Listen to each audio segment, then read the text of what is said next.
अस्सलाम वालेकुम एवरीवन। आज हम डिस्कस करेंगे CSS। अब इससे पहले कि मैं इस वीडियो को स्टार्ट करूं, मैं पहले ये बता दूंगी कि ये वीडियो एग्जैक्टली है किन लोगों के लिए। इसमें ये उन लोगों की हेल्प करेगी जो अभी अपनी ज़िंदगी में सोच रहे हैं कि उन्होंने अपनी ज़िंदगी में करना क्या है। They want to serve the nation, या they want to go for private job और एंटरप्रेन्योरशिप। और सेकेंड, ये उन लोगों के लिए जो ये प्लान कर रहे हैं कि उन्होंने CSS की अटैम्प्ट देनी है। ये उन लोगों को भी हेल्प प्रोवाइड करेगी या एक पाथवे प्रोवाइड करेगी कि वो कैसे अपने CSS को एस कर सकते हैं। थर्ड, ये उन लोगों के लिए जो ऑलरेडी प्रिपेयर कर रहे हैं। अब ये उन लोगों के लिए कैसे, जो ऑलरेडी प्रिपेयर कर रहे हैं, ये उन लोगों के लिए ऐसे हेल्पफुल होगी क्योंकि मैं सिर्फ इसमें ये नहीं बताऊंगी कि CSS है, ये है, इसके लिए ये किताब पढ़ें, इसके लिए ये करें, इसके लिए वो करें, बल्कि मैं इस पे step by step, one by one सारे सब्जेक्ट्स को कवर करूँगी, सारे सब्जेक्ट्स के लेक्चर्स, डिफरेंट टॉपिक्स को कवर करूँगी, सो दैट के कैंडिडेट्स को जो प्रॉब्लम, सबसे बड़ी प्रॉब्लम क्या है आजकल हमारे पास, यही प्रॉब्लम है कि स्टूडेंट्स अफोर्ड नहीं कर पा रहे, स्टूडेंट्स अकेडमीज़ की फ़ी नहीं दे पा रहे, स्टूडेंट्स मेंटोर्स को पैसे देने से थोड़े रिलक्टेंट हैं क्योंकि आप पासिंग रेशियो इतनी कम है जिसकी वजह से स्टूडेंट्स थोड़े रिलक्टेंट हैं। तो यूट्यूब एक ऐसा प्लेटफॉर्म है, जब मैं प्रिपेयर करी थी तो I used to search on YouTube for such lectures, पर फॉर्चुनेटली और अनफॉर्चुनेटली ऐसा कोई चैनल मुझे नहीं नज़र आया जिस पे मैं अपने डिज़ायरेबल लेक्चर को ढूंढ सकती। सो जब मैंने एग्ज़ाम दे लिया तो मैंने डिसाइड किया कि what do I do now. मैंने सोचा कि मुझे अपने ही जैसे लोगों की हेल्प करनी चाहिए जो अभी डिसाइड नहीं कर पा रहे, या जो जिन्होंने डिसाइड कर लिया लेकिन उनको कोई प्रॉपर गाइडेंस नहीं मिल पा रही है, जिनके पास गाइडेंस है लेकिन उनके पास एक्स्ट्रा हेल्प नहीं है। क्योंकि हम लोगों ने यूनिवर्सिटी कॉलेजेस में क्या सीखा होता है, हमने यूनिवर्सिटी में देखा देखा होता है कि टीचर ने एक टॉपिक समझाया है, हमने समझा तो है, लेकिन घर जाके हमें होता है कि हम यूट्यूब से देखेंगे, यूट्यूब पे डिफरेंट टीचर्स की ज़्यादा, किसी की ज़्यादा एलेबोरेटिव एक्सप्लेनेशन होगी, किसी का शॉर्टकट होगा, किसी ने शॉर्ट फॉर्म्स दिए होंगे, जिसने किसी ने हमारी किसी ना किसी तरह से हेल्प होगी। लेकिन CSS में क्या होता है, हमारी कोई एज सच हेल्प करने वाला टीचर, आई डोंट नो, होंगे लोग बट मुझे नहीं मिल सका। So I want to help such people. So पहले तो मैं आपको इंट्रोड्यूस कराऊंगी कि एग्जैक्टली CSS है क्या। CSS एक हमारा कॉम्पिटिटिव एग्ज़ाम है जो हमारे पास हर साल, ये एक एनुअल एग्ज़ाम है जो हर साल FPSC कंडक्ट कराता है। इसकी कंडक्ट कराने का मकसद ये है कि हम जो है टॉप माइंड्स को सेलेक्ट करें टू सर्व द नेशन। अब इसका एलिजिबिलिटी क्राइटेरिया जो सबसे ज़्यादा इंपॉर्टेंट है वो क्या है। First of all, first, he should be Pakistani citizen. Second जो है उसकी एज लिमिट है, उसकी एज 21 to 30 ईयर्स एज है। उसके बाद हमारे पास कुछ रिलैक्सेशंस भी हैं जो कि FPSC अपनी वेबसाइट पे बताता रहता है, आप उस वेबसाइट से कंफर्म कर सकते हैं। उसके बाद क्या है, एजुकेशनल क्वालिफिकेशन। अब उसके बाद हमारे पास बैचलर्स डिग्री है जिसमें हमारे पास सेकंड डिवीजन इज़ इम्पॉर्टेंट। उसके बाद हमारे पास अटैम्प्ट्स कितनी हैं। अब 2025 में क्या था कि डिस्कशंस चल रही थी कि अटैम्प्ट्स को 5 कर दें, अटैम्प्ट्स बढ़ा दें, लेकिन नहीं बढ़ सकी। अभी जो करंट वो है उसके अकॉर्डिंग अभी भी स्टिल 3 अटैम्प्ट्स हैं टू क्लियर एग्जामिनेशन। अगर आप नहीं कर सकते 30 ईयर्स की एज तक, तो आप एग्ज़ाम, अगर आपने 3 अटैम्प्ट्स पे पास नहीं किया तो आप दोबारा अपेयर नहीं हो सकते। अब CSS में जो है सब्जेक्ट्स और सिलेबस क्या है।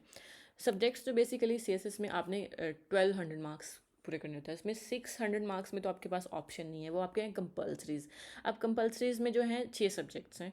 सबसे पहले तो आपका है इंग्लिश ऐसे। इंग्लिश ऐसे जो है 100 नंबर का होता है, जिसमें आपको 40 नंबर लेने होते हैं। कितने नंबर लेने होता है? 40। अब ये 40 नंबर आपको डिसाइड करते हैं कि आप पास हैं या फेल हैं। मोस्टली लोग जो हैं आपके CSS ऐसे में फ़ेल होते हैं। ऐसे में फ़ेल होने का मकसद क्या है कि उनकी इंग्लिश कमज़ोर हो सकती है, या उनका कंटेंट कमज़ोर हो सकता है, या कुछ और प्रॉब्लम हो सकती है। क्योंकि जो इंग्लिश ऐसे है उसमें वो आपकी सिर्फ राइटिंग स्किल नहीं देख सकता, वो आपकी इंग्लिश का टेस्ट नहीं ले रहा, वो आपकी क्रिटिकल थिंकिंग का टेस्ट ले रहा है, वो आपके एनालिटिकल एबिलिटीज़ का टेस्ट ले रहा है, वो आपके नॉलेज को टेस्ट कर रहा होता है बेसिकली। यहाँ पे मोस्टली स्टूडेंट्स यहाँ पे फेल हो जाते हैं। अब नेक्स्ट हमारे पास सेकंड जो वो हमारे पास पेपर है वो है हमारे पास English precis and composition. Precis and composition जो है ये कंपैरेटिवली आपको मार्क्स देता है। इसमें आपने वोकेबलरी, ग्रामर, और आप प्रेसी राइटिंग, कम्प्रीहेंशन, और Urdu translation, Urdu to English translation, उस पर थोड़ा सा आप काम कर लें तो आप इंग्लिश प्रेसी एंड कंपोजिशन आसानी से कवर हो सकता है। अब जर्नल साइंस एंड एबिलिटी, जिसको हम GS से भी कहते हैं, ये भी 100 मार्क्स का होता है। ये आपके जो है बेसिकली आपकी साइंटिफिक कॉन्सेप्ट्स को कवर करता है। इसमें आपके डिफरेंट पोर्शंस होते हैं। उसमें आपका एक जो पोर्शन होता है वो बेसिकली आपकी वो होती है मैथ्स होती है, जिसको हम एबिलिटी सेक्शन भी कहते हैं, एनालिटिकल एबिलिटी। उसमें आपको डिफरेंट तरह के क्वेश्चंस आते हैं उसमें, क्योंकि उसका सेक्शन का नाम ही है एनालिटिकल एबिलिटी। अब कुछ लोग तो जो मैथ्स वाले लोग हैं वो हार्ड एंड फास्ट मैथ के रूल्स यूज़ करते हैं, कुछ लोग अपनी एबिलिटी भी यूज़ करते हैं, क्रिएटिव भी होते हैं उसको पास करने के लिए। वो एबिलिटी के अंदर कोई हार्ड एंड फास्ट रूल नहीं होता। और जो है 60 मार्क्स का पोर्शन, ये जो एबिलिटी है ये 40 मार्क्स का पेपर होता है, और जो 60 मार्क का पेपर होता है वो हमारा आता है डेली साइंस में से। डेली साइंस में से अब इसके पोर्शंस होते हैं physics, chemistry, geography, science and IT, AI. और आजकल जो है हमारे पास जो मेजर चंक आ रहा है वो बायोलॉजिकल साइंसेज आईटी में से आ रहा है, और जो मॉडर्न मटेरियल्स हैं ऐसी चीज़ें आती हैं। इसका प्रॉपर सिलेबस एफपीएससी की वेबसाइट पे है। मैं अपनी नेक्स्ट वीडियो में आपको प्रॉपर सिलेबस भी दिखाऊंगी और समझाऊंगी कि इनको कवर कैसे करना है। अब हम आते हैं करंट अफेयर्स पे। करंट अफेयर्स जो है वो स्टूडेंट्स को बेसिकली हॉन्ट करता है। हॉन्ट क्यों करता है? अब पिछले साल 2025 में प्रॉब्लम क्या थी कि बड़ा हैपनिंग ईयर था, कुछ ना कुछ होता जा रहा था। ईयर के स्टार्ट में यूएस चाइना राइवलरी स्टार्ट हुई। यूएस चाइना राइवलरी, स्टूडेंट्स को लग रहा था कि यूएस चाइना राइवलरी सबसे ज़्यादा इंपॉर्टेंट टॉपिक है, यूएस पे चाइना पे स्टडीज़ चल रही थी, लोग पढ़े जा रहे थे। पर थोड़ा सा साल गुजरा ही इसराइल और ईरान कॉन्फ्लिक्ट हो गया। आप लोगों को लग रहा था इसराइल ईरान कॉन्फ्लिक्ट पे आएगा। उसके बाद इसराइल और यूएस थोड़ा सा कॉन्फ्लिक्ट स्टार्ट हो गया। उसके बाद यूएस चाइना अगेन स्पार्क हुई। उसके बाद जो है हमारे पास टैरिफ वॉर स्टार्ट होगी। उसके बाद ईयू यूएस कॉन्फ्लिक्ट स्टार्ट हो गया। उसके बाद हमारे पास पाकिस्तान सऊदी डिफेंस पैक्ट हुआ। मतलब ये इतना हैपनिंग किस्म का टॉपिक है या इतना हैपनिंग किस्म का सब्जेक्ट है कि स्टूडेंट्स परेशान हो जाते हैं कि what do we do exactly, इसको कैसे करना है।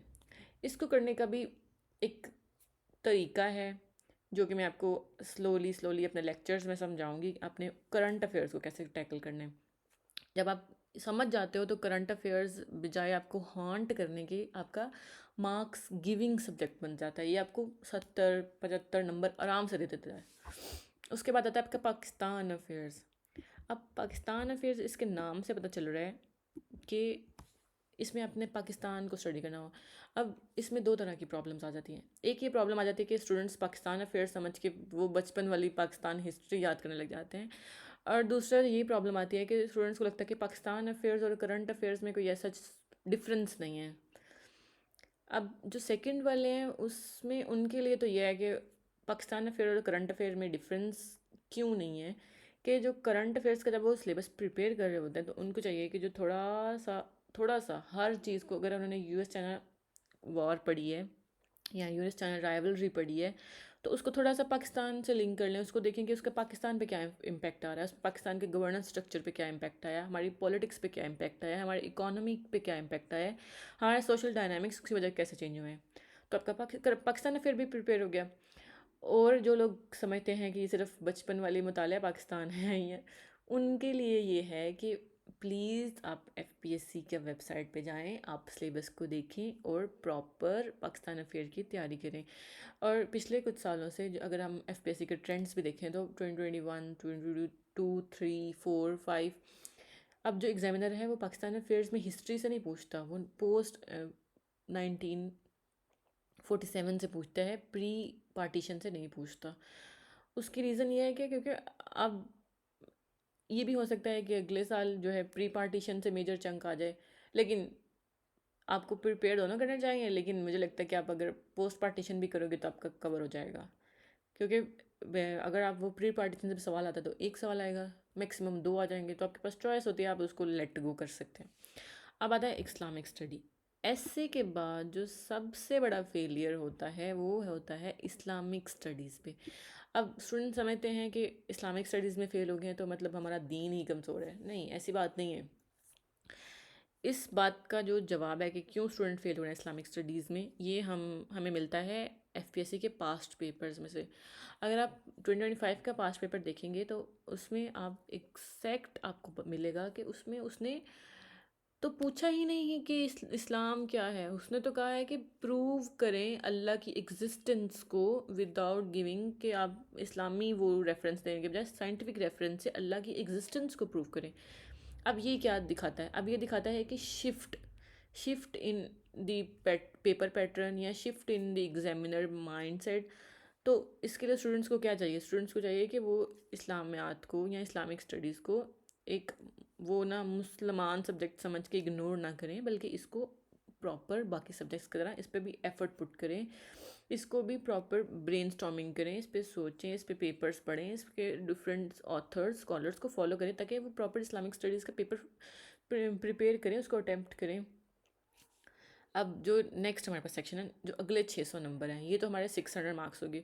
हाँ, उससे पहले मैं एक बात कहना चाहूँगी कि अगर आप लोगों को लग रहा है कि मुझे इंग्लिश में आपको लेक्चर्स डिलीवर करने हैं, तो आप ज़रूर फीडबैक दें। मैं आप मीडियम ऑफ इंस्ट्रक्शन इंग्लिश बना लूँगी। अगर आपको लग रहा है कि Urdu English mix bilingual is good, तो हम फिर इसी में कंटिन्यू करेंगे। या अगर आप चाह रहे हैं कि प्रॉपर उर्दू में हो, तो मैं प्रॉपर उर्दू में भी लेक्चर्स डिलीवर कर दूँगी। I have no issue at all. अब हमारे पास ऑप्शनल्स में जो है हमारे पास ना मेजर जो है 7 ग्रुप्स होते हैं। अब इन 7 ग्रुप्स में कैंडिडेट के पास चॉइस होती है कि वो जैसे मर्जी अपने 600 नंबर पूरे करे। 600 नंबर पूरे करने के लिए उसके पास जो ये 2 सेक्शन जो हैं, साइंस और मैथ वाला सेक्शन, इसमें भी जो है उसके पास ऑप्शन है कि उसमें 200 नंबर वाले पेपर आते हैं। और जो ये ऊपर वाला है मेजर डिसिप्लिन्स, इसमें जो मेजर 2 सब्जेक्ट हैं जो स्टूडेंट्स के बहुत फेवरेट हैं, वो ये है IR and pol science. IR and pol science क्यों? क्योंकि पोल साइंस तो ये माना जाता है कि ये एक नंबर देने वाला सब्जेक्ट है। अभी पिछले सालों में IR में भी देखा गया कि इसमें भी नंबर आने लग गए हैं। और ये जो accounting, auditing, economics, computer science, ये तो स्पेसिफिक सब्जेक्ट्स हैं जो स्टूडेंट्स जिन अपनी फील्ड्स के अकॉर्डिंग चूज़ करते हैं। अब ऑप्शनल्स पे बात करने का मकसद ये है कि स्टूडेंट्स को ये गाइड किया जा सके कि ऑप्शनल्स चूज़ कैसे करने हैं। अगर आपने 200 मार्क्स यहाँ से चूज़ कर लिए हैं फर्स्ट वाले ग्रुप से, तो आप सेकंड वाले ग्रुप से चूज़ करना। अगर आप फॉर एग्जांपल अगर आपने पोल साइंस से 200 मार्क्स का पोल साइंस का पेपर चूज़ कर लिया है, आप फिजिक्स या केमिस्ट्री का 200 का मार्क्स का चूज़ कर लें, आपके 400 मार्क्स हो गए। मतलब 2 सब्जेक्ट्स अगर आप प्रिपेयर करेंगे तो आपके 400 नंबर हो गए। 2 और आपको चाहिए, 2 और में आप अगर फॉर एग्जांपल आप पब्लिक एड ले लेते हैं और इंडिया पाक की हिस्ट्री, इंडो पाक हिस्ट्री ले लेते हैं, ये 100 की है और वो भी 100 की है, तो आपके 600 पूरे हो गए। और अगर आप नहीं पॉलिटिकल साइंस नहीं करना चाह रहे, आप ये 200 वाले नंबर नहीं लेना चाह रहे, आप 100 वाले चले जा रहे हैं, तो आपके पास 7 टोटल ग्रुप्स हैं। उसमें आप कोई भी चूज़ कर सकते हैं। उसमें आप journalism, maths, com, psychology, sociology, gender studies, multiple subjects हैं। अब इसकी चॉइस भी बहुत ज़रूरी है। इस पे भी बात करना बहुत इंपॉर्टेंट है कि आप जब ऑप्शनल चूज़ करते हैं तो ऑप्शनल ऐसे नहीं चूज़ कर लें कि फ़लाँ मेंटोर ने कहा था कि नहीं इसमें नंबर बहुत आते हैं, नहीं लैंग्वेजेस करें, नहीं पंजाबी कर लें, नहीं सिंधी रख लें, नहीं वो रख लें। नहीं, ऐसे नहीं करना आपने चूज़। आपने सबसे पहले उसके FPSC की वेबसाइट पे जाना है, हर ऑप्शनल की आपने उसका सिलेबस निकालना है, आपने सिलेबस को पढ़ना है और आपने सोचना है, आपने इसका क्राइटेरिया बना लेना है। सबसे पहले आपने देखना है कि सिलेबस किसका कम है, किस ऑप्शनल का सिलेबस कम है। क्योंकि पहले कुछ सालों में ऐसा था, जैसे इंडो पाक हिस्ट्री है, वो 200 मार्क्स का सब्जेक्ट था, वो 100 का हो गया, चेंज हो गया। तो लेकिन सिलेबस नहीं चेंज हुआ, बस नंबर चेंज हुए हैं। तो जब आप चूज़ करें तो आप देखें कि USA की जो है हिस्ट्री ऑफ USA, उसका सिलेबस कम है एज़ कम्पेयर टू इंडो पाक, तो आप USA वाला रख लें। So on. उसके बाद सेकंड आप देखें कि मार्क ट्रेंड क्या है, कि किस सब्जेक्ट में नंबर ज़्यादा मिल रहे हैं। वैसे तो ये एक मिथ भी हो सकती है कि जिसमें आप देखेंगे नंबरों की बेसिस पे, क्योंकि यू कैन नेवर प्रिडिक्ट कि एग्जामिनर क्या करने वाला है। आप बस अपनी प्रिपरेशन पे फोकस कर सकते हैं। तो मुझे लग रहा है कि आप इस बात को तो रहने दें, पर कुछ स्टूडेंट्स होते हैं जो चूज़ करने से पहले ये लाजमी देखते हैं, तो आई थॉट कि आई शुड शेयर। अब जो थर्ड बात है वो आपने ये करनी है कि आपने ये देखना है कि आपके लिए क्या आसान है। ये ना हो कि जो सब्जेक्ट आपने को लग रहा है कि बहुत छोटा सिलेबस है, लेकिन वो आपसे बहुत ही रिलेवेंट हो गया है। अब आप सोच रहे हो कि मैंने क्यों ले लिया। अब आप एक बायोलॉजी के स्टूडेंट हो, आप स्टैटिस्टिक्स वाला टॉपिक ले लेते हो या सब्जेक्ट ले लेते हो, टॉपिक उसका सिलेबस तो कम था, लेकिन अब वो कवर ही नहीं हो रहा, अब आप परेशान हो। तो आपने ये गलती करने से पहले भी सोचना है। अब जो नेक्स्ट ये है कि जब आप अप्लाई करते हो तो आपने चूज़ करने होते हैं, प्रेफरेंसेस चूज़ करनी होती है कि आपको पहले फर्स्ट सेकंड थर्ड। तो total if I am not wrong तो आई गेस 11 या 12 ऑक्यूपेशनल ग्रुप्स होते हैं, जो टॉप 3 हम सबके फेवरेट होते हैं। वो सबसे पहले तो पास होता है, उसके बाद पीएसपी होता है, और थर्ड वाला फॉरेन सर्विसेज होते हैं। उसके बाद हमारे पास custom, information, postal, railway, audit and multiple different groups आ जाते हैं। अब ये आपने जब आपने अप्लाई करना था, ये तब आपने चूज़ करना था। अब हमने बात कर ली, डिस्कस कर लिया कि सीएसएस है क्या। अब हम डिस्कस करते हैं कि बेस्ट टाइम क्या है इसकी प्रिपरेशन स्टार्ट करने का। बेस्ट टाइम जो है, अगर आप अगर मैं अपना एक ओपिनियन दूँ तो मुझे लगता है कि बेस्ट टाइम वो है जब आपने सोच लिया है। ये नहीं है कि आपने, अगर आपको किसी मेंटोर ने बताया था कि 12 महीने पहले शुरू करो तो बहुत अच्छा होता है, तो आपके पास अभी टाइम है 3 महीने, या आपके पास टाइम है 6 महीने, तो आप सोच रहे हो अगले साल कर लूँगा। नहीं, आपने सोच लिया कि आपको सीएसएस करना है, then go for it. Don't think किसी ने क्या कहा है, बस गो फॉर इट। ये नहीं कि पागलों की तरह दीवारों में सर मारने लग जाओ, नो नो। एक प्रॉपर स्ट्रेटजी बनाओ। आजकल तो वैसे भी एआई का दौर है, go and ask chat GPT कि आपके लिए वो एक प्रॉपर स्टडी प्लान बना दे। आप, अगर आप पेड वर्जन नहीं ले सकते तो आप उसका सिंपल वाला वर्जन यूज़ कर लें। सिंपल वाला वर्जन नहीं यूज़ कर सकते तो आप मुझे फॉलो कर लें, मैं आपको प्रॉपर गाइड कर दूँगी कि आपने इसको कैसे करना है। अच्छा, वैसे एक आइडियल अगर हम टाइम फ्रेम की बात करें तो वो हमारे पास है 12 मंथ बिफोर।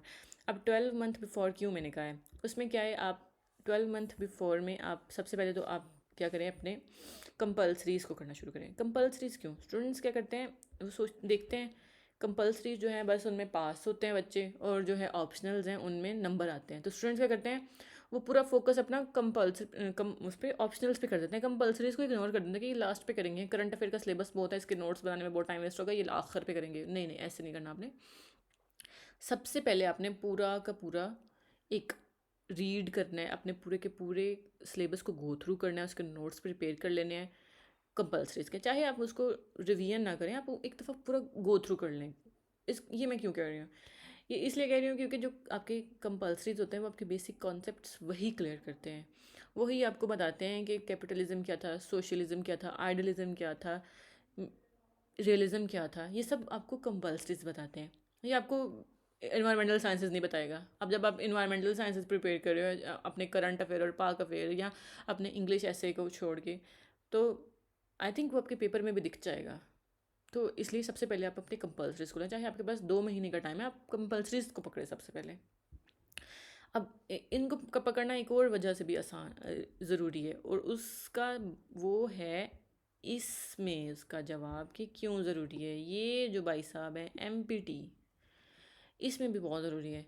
अब हम जब कंपल्सरीज के लिए प्रिपेयर करते हैं तो हम बेसिकली एमपीटी के लिए भी प्रिपेयर करते हैं, क्योंकि एमपीटी एक ऐसा एग्ज़ाम है जो अब एफपीएससी ने 2-3, if I am not wrong, तो 2022 में अनाउंस किया था। तो गलती हो सकती है, इंसान हूँ मैं भी। तो एमपीटी अनाउंस करता है कि ये एक ऐसा स्क्रीनिंग टेस्ट है जिसके पास किए बगैर आप अपने रिटर्न में अपेयर नहीं हो सकते। तो जब आपने कंपल्सरीज प्रिपेयर किए होंगे तो आपके एमपीटी भी हो जाएगा। Compulsory is equals to empty.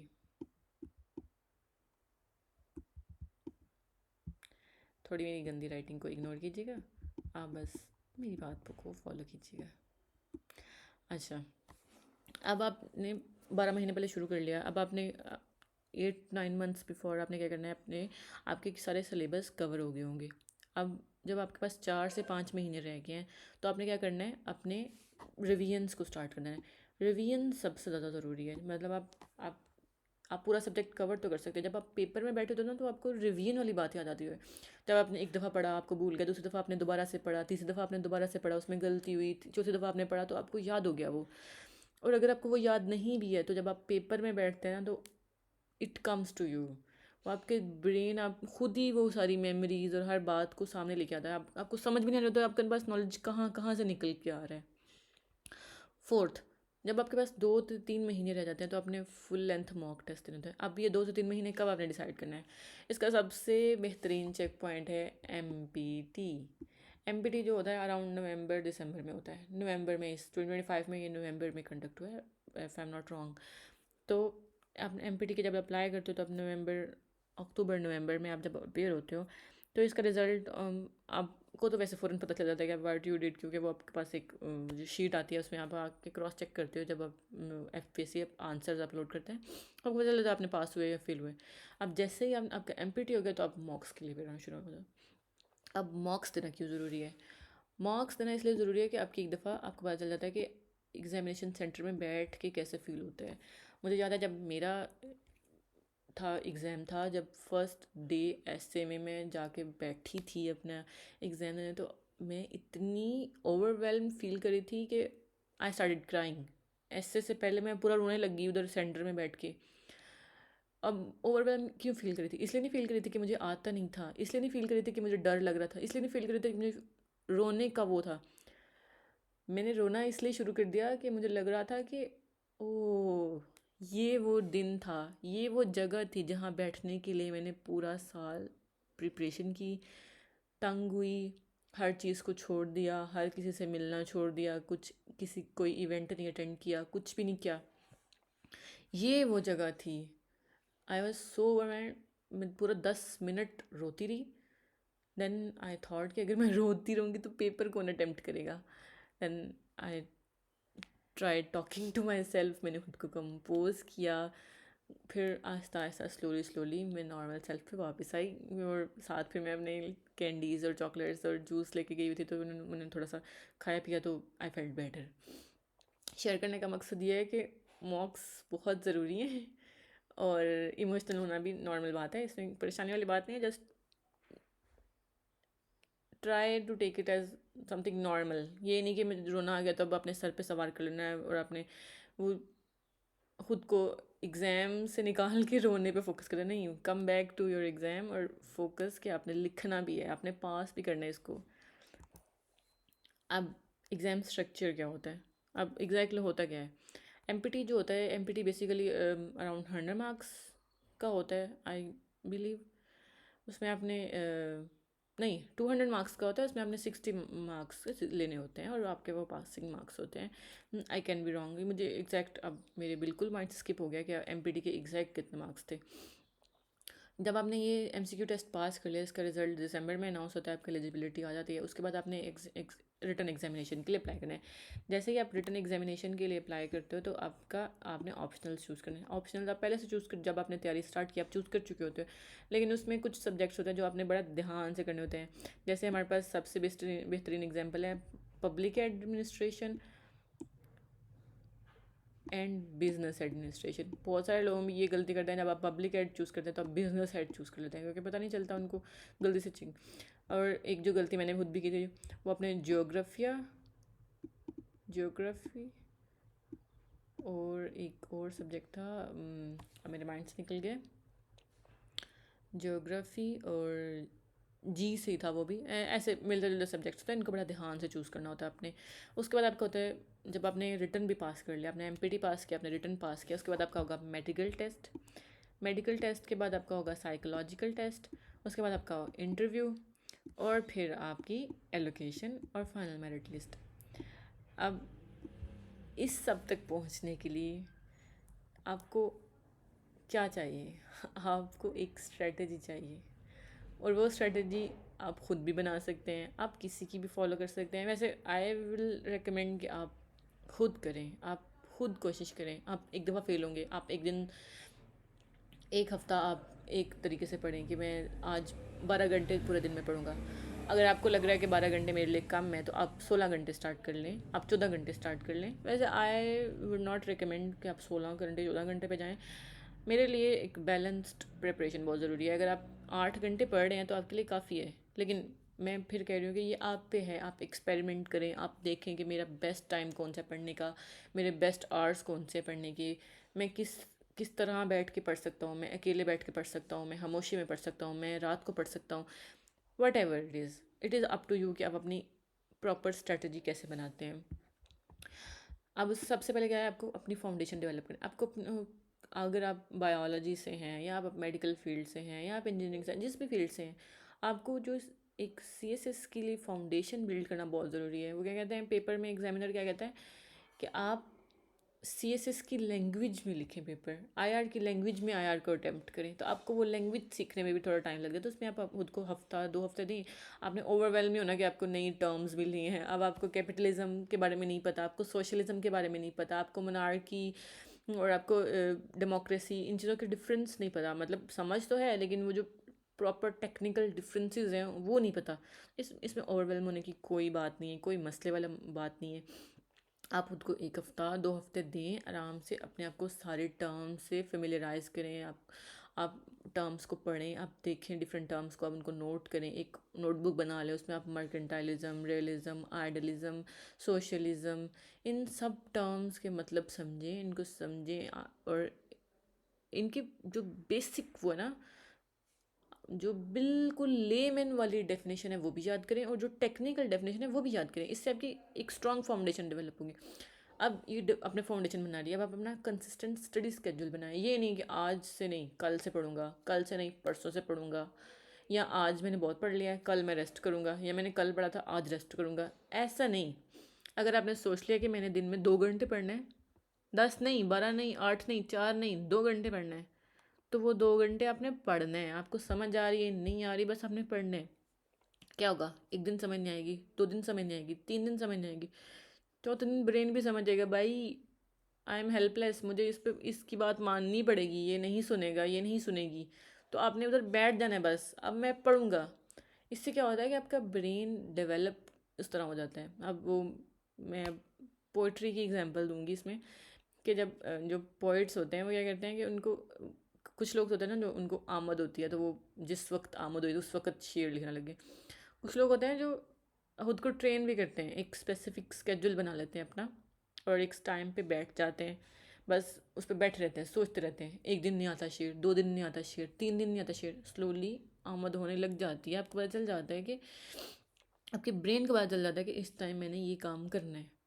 अब जब आपने एक स्केड्यूल बना लिया, आपने अपने बेसिक फाउंडेशंस बना लिया, आपने पढ़ लिया, आपने सिलेबस कवर कर लिया, सबसे ज़्यादा ज़रूरी है प्रैक्टिस करें पास्ट पेपर्स को। ऐसे नहीं कि अंधाधुन बस पढ़ते जाओ पढ़ते जाओ पढ़ते जाओ। ये टॉपिक था गवर्नेंस पे, टॉपिक था पूरा गवर्नेंस पढ़ लिया है, पर गवर्नेंस की वो डायमेंशन तो पढ़ी ही नहीं जो पेपर में एग्जामिनर पूछ रहा है। तो इसके लिए जो सबसे बेहतरीन गाइडेंस है वो आपको FPSC के पास्ट पेपर से मिल सकते हैं। उससे बेहतरीन दोस्त आपका कोई नहीं है। FPSC की वेबसाइट से दोस्ती कर लें, पक्की पक्की वाली दोस्ती कर लें। उसके बाद आप, कुछ मैगज़ीन्स भी आती हैं, आप कुछ करंट अफेयर्स की मैगज़ीन, रेफरेंस बुक्स को पढ़ना शुरू करें, या प्रीवियस ईयर के सॉल्व पेपर्स को करने लगे। अब मैं आपको ये नहीं रिकमेंड करूँगी कि आपको अभी मैंने कहा है कि बुक्स को पढ़ें तो आप जाके सारी किताबें खरीद लाएं। ऐसा नहीं है, बिल्कुल भी ऐसा नहीं है। एटलीस्ट मैं रिकमेंड नहीं करूँगी, मैं पैसे वेस्ट करने में यकीन नहीं रखती हूँ। आजकल बुक्स का ज़माना है। आपको अगर एक बुक रेफ़र हुई है, जैसे अब्दुल सत्तार की बुक रेफ़र की है किसी ने, आप उसके PDF वर्जन डाउनलोड करें, आप उसको पढ़ें, आप देखें आपको समझ आ रही है। अगर नहीं समझ आ रही तो मत खरीदें, डोंट वेस्ट योर मनी। उसका बस वो चैप्टर जो आपके सिलेबस में आ रहा है वो चैप्टर डाउनलोड करें, और उसको तंग हो, खुश हो, या आपको यूट्यूब पे या कहीं से कोई हेल्प लेके वो चैप्टर कवर कर लें, पूरी बुक मत खरीदें। और अगर आपको बुक बहुत इंटरेस्टिंग लग रही है, आपने पढ़ी है, तो आपको लगे वाह ये किताब तो बस इस जैसा कुछ हो नहीं सकता दुनिया में, देन आप खरीदें, उसको पढ़ें। I have no objection. पर मेरा ऑब्जेक्शन सिर्फ इस बात पे कि आप एकदम से, वो जो एकदम से आपको इंस्पिरेशन आती है, आप किताबों का पूरा बंडल खरीद लेते हैं। मैंने अपने टाइम पे क्या किया था, मैं एक किताब खरीदती थी, सिंपल एक किताब। मैंने सारे अपने कंपल्सरीज की भी किताबें एक साथ नहीं खरीदी थी। मैं एक बुक खरीदती थी जो मैंने पढ़नी होती थी। अगर वो जब मेरे पास बुक आ गई है, मैं उसको पढ़ना स्टार्ट किया, आधी बुक भी हो गया ना, मुझे नहीं समझ आएगी, बुक नहीं अच्छी लग रही मुझे, मैं न्यू बुक खरीदती थी। ऐसे कुछ सब्जेक्ट्स की मैंने 1 2 3 3 बुक्स भी खरीद ली हैं, कि एक ली थी वो समझ नहीं आई, दूसरी ली थी फिर वो समझ नहीं आई, तीसरी ली थी तो वो अच्छी लगी। ऐसे भी हुआ है। और कुछ सब्जेक्ट्स हैं, जैसे हमारे पास पाक अफेयर्स है, पाक अफेयर्स की मैंने मल्टीपल बुक्स पढ़ी हैं, मल्टीपल बुक्स पढ़ी हैं। फॉरेन पॉलिसी पढ़ी है मैंने, उसकी कंसाइज हिस्ट्री पढ़ी है मैंने, आयशा जलाल की बुक्स पढ़ी है मैंने, अकील शाह की बुक्स पढ़ी हैं मैंने, डिफरेंट ऑथर्स को पढ़ा है, जस्ट टू अंडरस्टैंड कि पाकिस्तान अफेयर एग्जैक्टली है क्या। तो हर सब्जेक्ट के लिए डिफरेंट स्ट्रेटजी होती है, but don't buy books at once. Slowly देखें, आप रिव्यूज़ देखें डिफरेंट लोगों के। ये नहीं कि जो लोग पेड रिव्यू करें कि हमारी ये किताब आ गई है इसको खरीद लें बस। अब ऐसे नहीं, स्लोली देखें, फिर दूसरे एस्पिरेंट से पूछें कि उनको कौन सी बुक अच्छी लगी है, फिर उस हिसाब से आप अपने लिए देखें कि आपको कौन सी बुक बेस्ट लग रही है। क्योंकि बुक्स तो सारी अच्छी हैं, पर ये होता है कि आपका माइंडसेट भी डिसाइड करता है कि आपने कौन सी किताब लेनी है। और आजकल टेक्नोलॉजी का दौर है, प्लीज़ टेक्नोलॉजी से पूरा फ़ायदा उठाएं। आप चैट जीपीटी को पागल कर दें अपने सवाल कर करके, फुल फ्लेज बेनिफिट लें आप टेक्नोलॉजी से। आप टेक्नोलॉजी के दौर के बच्चे हैं। अब मिस्टेक्स क्या होती हैं? Starting too late. Starting too late को मैं ऐसी कोई बड़ी गलती तो नहीं कहूँगी, पर ये गलती होती है, कुछ स्टूडेंट्स के लिए होती है, कुछ स्टूडेंट्स के लिए नहीं होती।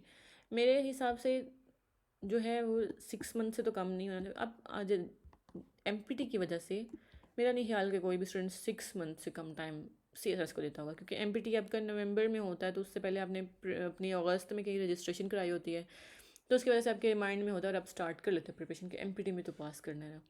तो अगर तो कोई निगलेक्ट ही कर रहा है को बिल्कुल ही, तो फिर अगर आप नहीं पास हुए तो फिर आई डोंट थिंक सो कि you have anybody to blame.